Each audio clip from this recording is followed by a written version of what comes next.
Good evening, everyone. I'm Lindsay Davis. We are interrupting our programming because President Trump is now signing the legislation to reopen the government after the longest shutdown in U.S. history. Let's listen in. Well, thank you very much. This is a big day for the bank. Very important what is taking place because we've seen how good government can be and how bad government can be if people don't know what they're doing. For the past 43 days, Democrats in Congress shut down the government of the United States in an attempt to extort American taxpayers for hundreds of billions of dollars for illegal aliens and people that came into our country illegally, from gangs, from prisons, from mental institutions. They wanted to pay them $1.5 trillion, which would have really hurt our healthcare businesses and our recipients at levels never seen before. Today, we're sending a clear message that we will never give in to extortion, because that's what it was. They tried to extort. The Democrats tried to extort our country. In just a moment, I'll sign a bill exactly like we asked Democrats to send us all along, many days ago. This cost the country $1.5 trillion, this little excursion that they took us on. Republicans never wanted a shutdown and voted 15 times for a clean continuation of funding. There's never been a time when one or the other party ever didn't sign a continuation. It's just a continuation, not a big deal. It's a continuation, and we'll talk later. Yet the extremists in the other party insisted on creating the longest government shutdown in American history, and they did it purely for political reasons. I want to thank Speaker Mike Johnson, Senate Majority Leader John Thune, as well as House Majority Leader Steve Scalise, Majority Whip Tom Emmer, and numerous other great Republican leaders and congressmen and senators who are here, who frankly spent a long time in Washington getting this thing to go away.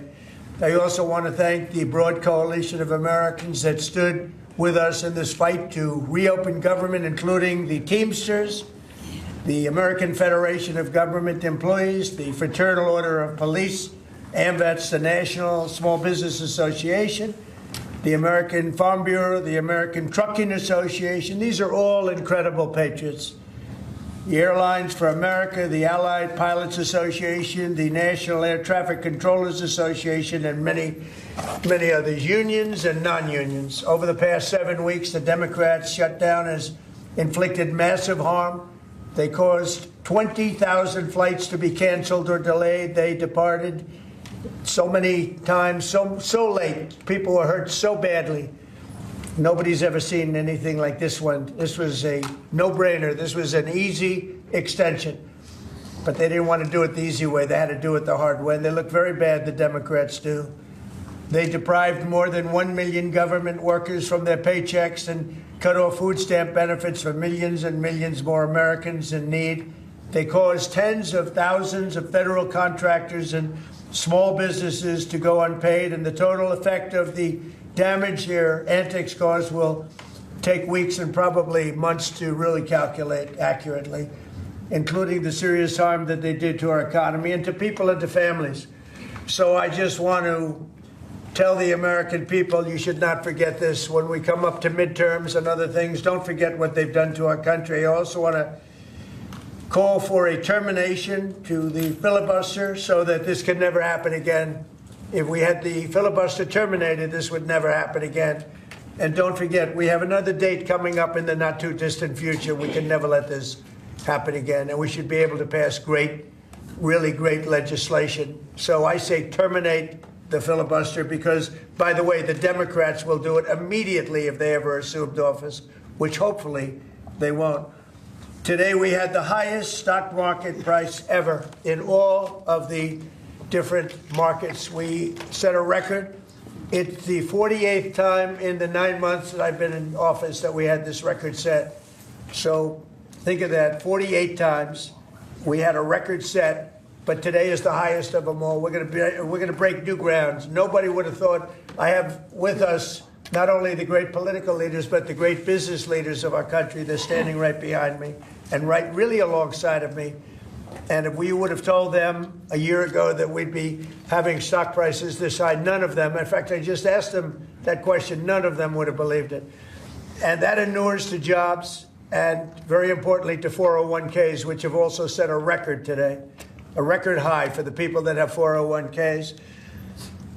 And also, I want to thank Walmart because they came up with a fantastic study. It was the cost of Thanksgiving coming up and the cost of Thanksgiving from a year ago under Sleepy Joe Biden, and we're 25% lower this year than we were a year ago.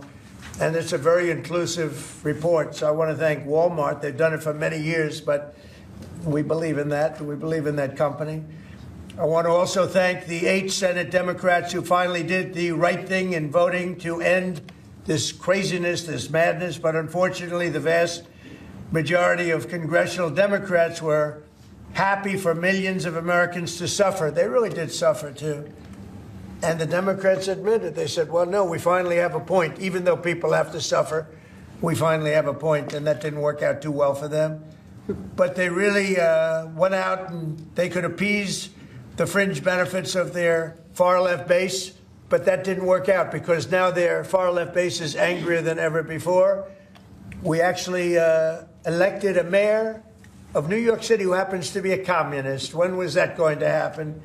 Remember, I said all the time during my campaign, we will never be a socialist country, and that's right. We turned out to have a communist in New York City, and if you look at his views, those are the views of a communist, not a socialist. So this is no way to run a country. I hope we can all agree that the government should never be shut down again, end the filibuster, terminate the filibuster. It'll never happen again. So with my signature, the federal government will now resume normal operations, and my administration and our partners in Congress will continue our work to lower the cost of living, restore public safety, grow our economy, and make America affordable again for all Americans. Again, costs are way down.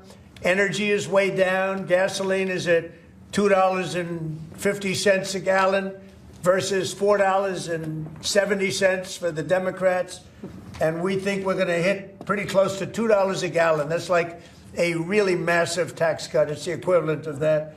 And speaking of tax cuts, our great, big, beautiful bill is giving everybody in our economy, middle income workers, low income, everybody, the biggest tax cut in the history of our country. And it's no tax on tips, no tax on Social Security, and very importantly, no tax on overtime. You work overtime, there's no tax. That's among the things that add up to the biggest tax cut in history. And one other thing, you hear about rich people with deductions. Well, when you buy your car and you borrow money, you're allowed to now deduct the interest on that loan. So you can take that interest deduction and what you can take is that interest payment and deduct it for income tax purposes. That's a tremendous tax cut right there. But it all includes fixing the healthcare system that Democrats broke with the disaster known as Obamacare. Obamacare was a disaster from day one. It's done nothing but go up. And if you remember President Barack Hussein Obama, when he came up with this crazy idea, he said everything's going to be great. Rates are going to go down. Payments are going to go down. Everything's going to go down. It went the exact opposite with the biggest increase of healthcare in any country. It's a disaster. And I'm calling today for insurance companies not to be paid, but for the money, this massive amount of money, to be paid directly to the people of our country so that they can buy their own health care, which will be far better and far less expensive than the disaster known as Obamacare. And I've had, I think, great support. I've even had Democrat support. So we want the money that would be going to the insurance company, which is hundreds of billions of dollars. Their stock prices have gone up by 1,000% in many cases, 1,000% over a short period of time, because our country stupidly pays them so much money with this Obamacare scandal. So I want the money to go directly to you, the people. And you'll go out and you'll buy your own health insurance and you'll negotiate different plans and you'll get much better insurance and you will be an entrepreneur for yourself. So I'm always willing to work with anyone, including the other party. We'll work on something having to do with health care. We can do a lot better. We can do great. So much money is involved. and we're willing to pay so much money to the people. So we're going to pay a lot of money to the people. They're going to go out and buy their own health care, and we're going to forget this Obamacare madness. So with all of that, I just want to tell you the country has never been in better shape. We went through this short-term disaster with the Democrats because they thought it would be good politically, and it's an honor now to sign this incredible bill and get our country working again. Thank you very much.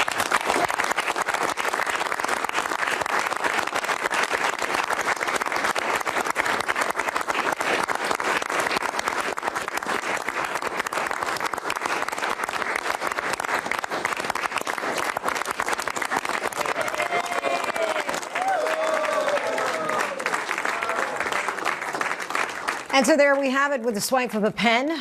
Donald J. Trump's signature now reopens the government after the longest government shutdown in U.S. history of 43 days.